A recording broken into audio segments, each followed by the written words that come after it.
बहुत शुक्रिया। और अगले कवि है, मैं उनको आमंत्रित करता हूँ। सत्येंद्र सर, स्वागत है आपका। मैं शुरुआत करूंगा। मेरी कविता का शीर्षक जो है वो है लिखावट के हकीकी। स्वागत है सर। उससे पहले दो चार लाइनें मैं आपको उस सफर में लेके चलूंगा जो अपने कर्नल साहब ने बताया कि फौज के मामले में, देशभक्ति के मामले में 1947 के बाद की जो बातें थी वो इन्हें बता दी। लेकिन उस दौर में जो जवान थे, जो जिंदगी जिया करते, जो इश्क करा करते, वह किस्त करा करते, क्यों करा करते। दो चार लाइनें फिर अपनी कविता। मैं बैठा सूं कलम लेके,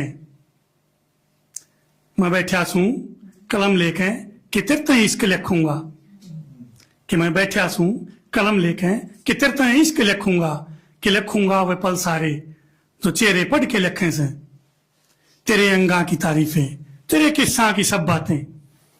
कि मैं बैठा सूं कलम लेके कि तेरे इश्क लिखूंगा, मैं लिखूंगा वे पल सारे जो चेहरे पढ़ के लिखे से, तेरे अंगा की तारीफें, तेरे किस्सों की सब बातें, मगर लिखने नहीं देती मने कुर्बानी शहीदा की। कि मगर लिखने नहीं देती मने कुर्बानी शहीदा की, हुए कुर्बान कितने वीर जो युवा ही हुए थे बस। कि हुए कुर्बान कितने वीर जो युवा ही हुए थे बस, मैं उन किस्सों को बुजुर्गों से ही सुनकर दंग रहता हूँ। कि मैं उन किस्सों को बुजुर्गों से ही सुनकर, धन्यवाद, कि मैं उन किस्सों को बुजुर्गों से ही सुनकर दंग रहता हूँ। जिए थे जो कभी लक्ष्मी भगत खुदी संग कितने सारों ने, सुनी सबकी सही सबकी मरना हौसले टूटे, सुनी सबकी सही सबकी मरना हौसले टूटे, नहीं जिया कभी बचपन मैं उन शख्सों को लिखूंगा। मैं बैठा सूं कलम लेके ना तेरे इश्क लिखूंगा, ना तेरे इश्क लिखूंगा, ना तेरे इश्क लिखूंगा।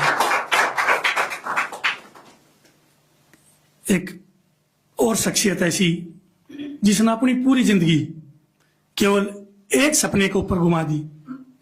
वो क्या सपना और वो कौन शख्सियत, सुनिए। किताबातें हटा पन्ने बंदूकें डाल दी जिसने, किताबातें हटा पन्ने बंदूकें डाल दी जिसने, जलिया बाग के बदले उम्र कुर्बान दी जिसने। किताबातें हटा पन्ने बंदूकें डाल दी जिसने, जलिया बाग के बदले उम्र कुर्बान दी जिसने। किताबातें हटा पन्ने बंदूकें डाल दी जिसने, जलिया बाग के बदले उम्र कुर्बान दी जिसने। घर में घुस का गहरा के भरा था गहरे जख्मों को, कि घर में घुस का गहरा के भरा था गहरे जख्मों को, डायर को मूड के साथ ब्याज में मौत दी जिसने। लिखावट के हकीकी हक से देखो वह ओवेंस हैं, कि लिखावट के हकीकी हक से देखो वह ओवेंस हैं, कि जिनको सुन के आए खून में उबाल लिखूंगा। मैं बैठा सूं कलम लेके ना तेरे इश्क लिखूंगा, ना तेरे इश्क लिखूंगा। बहुत सुंदर।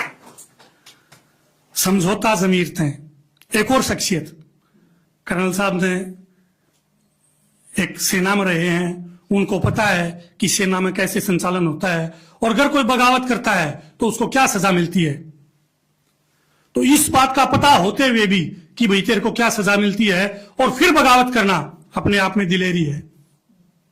कि समझौता ज़मीर थे नहीं मंजूर था जिसने, बगावत पूरी सेना थे भले हो फिर तो डर कैसा। समझौता ज़मीर थे नहीं मंजूर था जिसने, बगावत पूरी सेना थे भले हो फिर तो डर कैसा। कहो विद्रोह या हो बेशक वो जंग का ऐलान, कहो विद्रोह या हो बेशक वो जंग का ऐलान, नहीं उल्टी हुई पलटन अमंगल पांडे आली थी, नहीं उल्टी हुई पलटन अमंगल पांडे आली थी। बुलंदी हौसला की थी ना रुके वह किसी थे भी, बुलंदी हौसला की थी ना रुके वह किसी थे भी।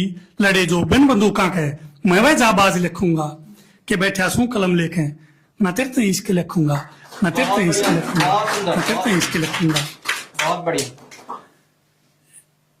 सजदा की टोली में एक 12 साल का लड़का, हो सकता है आप लोगों की जहन में आया हो नहीं आया हो, उड़ीसा के डेकलान प्रांत से जो है ना, गांव से बाजी राउत नाम से एक 12 साल का लड़का, तो वो नदी के किनारे वो गांव है जहां ये चीज होती थी कि भाई अंग्रेजों को इस नदी के पार नहीं जाने देना, केवल नाव ही जरिया था। तो रात में ड्यूटी लगा करती। तो एक दिन वो लड़का बोलता है अपने पिताजी से कि आज मैं ड्यूटी करूंगा, 12 साल की उम्र का लड़का। तो बाप बोलता ना बेटा ये बतू छोटा है, क्या बात होगी नाव में इतना तो डंड देने को ना तो डंड दूं। तो उसके बारे में सुनिए। थी बरस 12 उम्र बेशक मड़कालजा न बोधा था, अड़ गया अंग्रेजा के श्यामी बेशक बालक वो जाना था। चढ़ पाए न जीता जी अंग्रेज नाव में भाजनता ही रहे, कि चढ़ पाए न जीता जी अंग्रेज नाव में भाजनता ही रहे। हुआ था खून ते लथपथ थशर में पाट रहा बम्बा, कि होया था खून ते लथपथ थशर में पाट रहा बम्बा। अड़ गया अंग्रेजा के श्यामी वो बन के खंबा। अंग्रेजा के फैर चले जब ओट लिए छाती के माँ, कि अंग्रेजा के फैर चले जब ओट लिए छाती के माँ। उस तक जिसने करी नहीं मैं वह राष्ट्रभक्त लिखूंगा, मैं बैठा सू कलम लेके मैं तेरे इसके लिखूंगा, मैं तेरे इसके लिखूंगा। बहुत बहुत धन्यवाद। बहुत बढ़िया। मैं चाहूंगा कि आप सभी से तालियां ऐसी बजाइए कि जो खाली कुर्सी बची है वो भी लगे ताली बजाएगा।